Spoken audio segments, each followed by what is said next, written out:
Namo Buddhaya. Welcome to another video.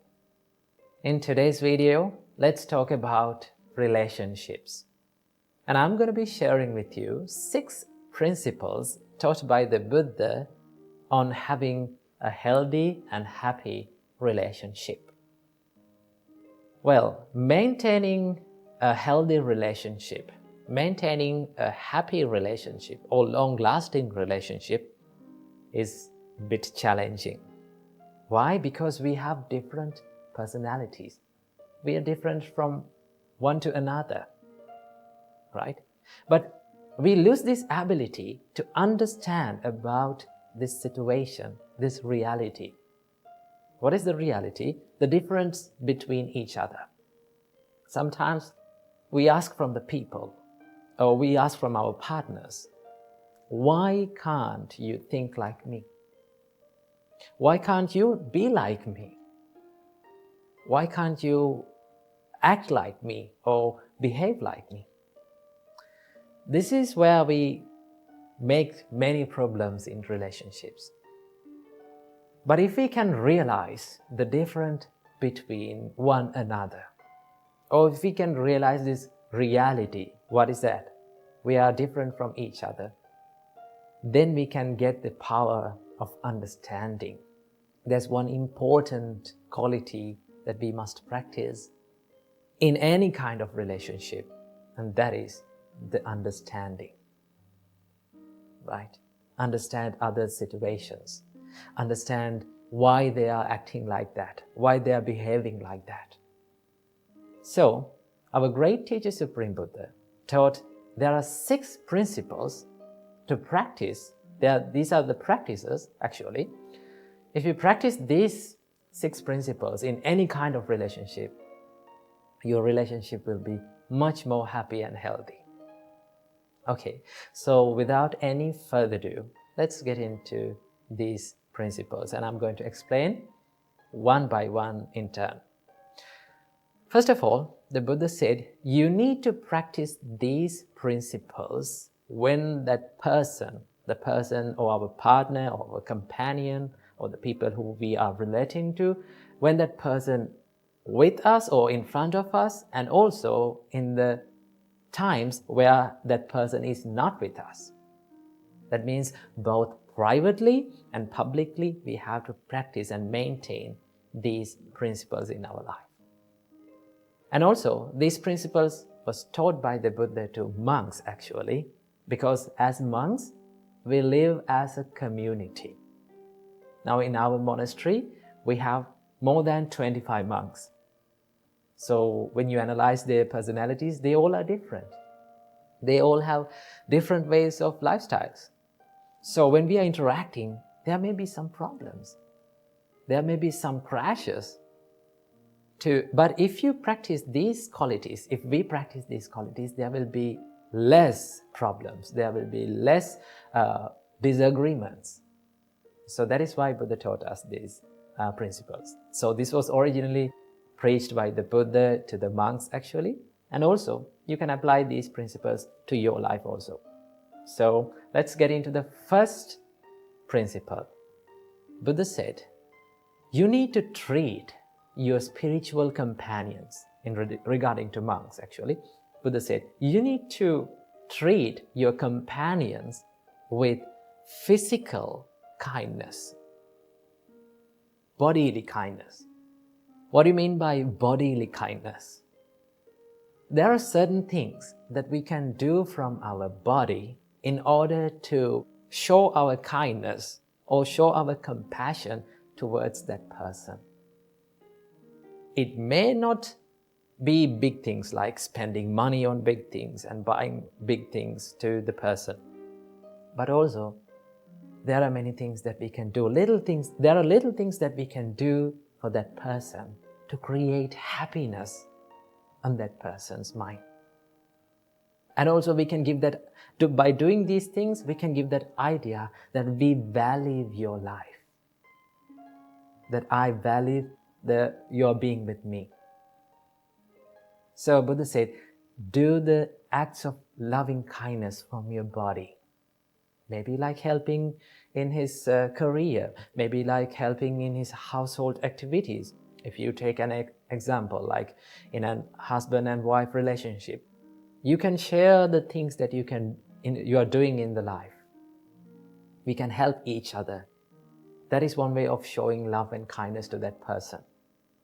And also we can show in many ways our love and kindness to these people. When you act from your body with love and kindness, that creates the mutuality between people. So the first principle is to treat people with physical kindness. Then Buddha said, as the second principle, treat the companions with verbal kindness. You can speak nice and kind and heartwarming words to them to create the happiness and create the pleasure in their mind. Each and every one of us likes to listen to pleasant words, right? We all surrender in front of the kindness, kind words, kind actions. So the first and second thing is to treat them with physical kindness and also with verbal kindness. And as the third principle, Buddha said, this is the most important principle, and that is, treat your companions with mental kindness. This is the important one. Why is that? Because if you generate these kind thoughts towards the people around you, in your mind, your thoughts become your actions. Then your actions will be more kind. Your thoughts become your words, then your words will become more kind. So as the third principle, Buddha taught us, treat your companion with mental kindness. Okay? So when you treat your companion with mental kindness, that means you are spreading this rays and this power of kindness towards them when that person is in front of us, and also in the times where he or she is not with us. We have to do it in the same way. That is the third one. And also as the fourth principle, Buddha said, you have to share without reservation. For the monks, Buddha said, if you get any kind of food or any something good to your life, you have to share that thing with your spiritual companions. Now we monks, when we get some food, we always try to share with our monks. So you can adopt that to your life. Whatever the things that you get, maybe like you had something very delicious food when you're working in a long distance place. And when you come home, or when you come to your partner, or when you come to that person, you can say, hey, I had this food, I had this delicious food. I need you to have that. That means you're sharing it. When you share without reservation, it creates the peacefulness and it strengthens the relationships. So sharing is one of the most key and important ingredients in relationships. And as the fifth principle, Buddha said, you have to be virtuous. What do you mean by virtuous? Now, in Buddhism, as normal people, in Buddhism, we practice 5 precepts. Buddhist people practice 5 precepts: abstaining from killing beings, abstaining from stealing, abstaining from sexual misconduct, abstaining from telling lies, and abstaining from taking intoxicating drinks and drugs or alcohols. So these are the 5 precepts that lay people practice in Buddhism. So when you become more moral or virtuous, it creates the trust in people. Now there's in relationships, in normal relationships, in people, this third precept is very important.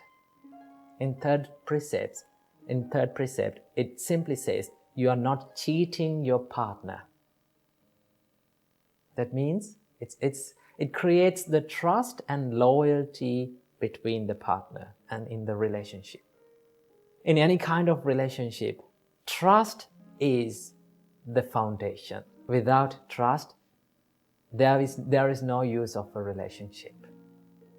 So when you become more virtuous, you will create the trust and loyalty in the relationship. And as the sixth and the final principle, Buddha taught us, you have to have a common view in any kind of relationship. That means, if you can, in a relationship, if both the people, or if everyone work for one dream, work to achieve one goal, that creates the peace in this relationship. Now, as monks, Buddha said you have to have one dream or one goal in your life. There's only one purpose of becoming a monk, and that is to end the sufferings of this long cycle of rebirth and to be enlightened. When all the monks get together and work for that dream, then that will be so much easy to live with them, right? When someone is deviating from that path, that creates the problem, right? So in relationships also, if every one of us can work for one dream or to achieve one goal, then that will be more easy and more happy. So these are the 6 principles that we must practice in any kind of relationship. You can apply these principles to any kind of relationships, whether it is husband and wife, maybe like girlfriend and boyfriend, whether it is like parents and children, whatever the relationship is, you can apply these principles and make it more healthy and happy. So practice these principles, add them to your life, and make your life a better one. So I'm going to end this video with a nice quote that I've read. It says, all relationships go through bad times, but the real relationships get through bad times. So practice the principles and make your life a better one. Namo Buddhaya.